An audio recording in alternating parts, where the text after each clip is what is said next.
महाराष्ट्र राज्याचे उपमुख्यमंत्री माननीय अजितदादा पवारसाहेब यांची आज सकाळी विमानात अपघातात मृत्यू झाला ही बातमी समजली.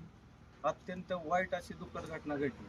महाराष्ट्र राज्याचे उपमुख्यमंत्री अजितदादा यांची असणारी प्रशासनावरील पकड, तसेच सहकारात त्यांनी केलेली चळवळ आणि प्रशासनावर असलेले त्यांचा धाक हा कधीही न भरून येणारी पोकळी आहे.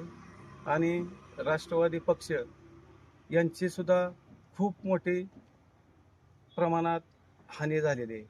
आणि आम्ही कोयकी गटाचे दोन्ही उमेदवार आणि जिल्हा परिषदचे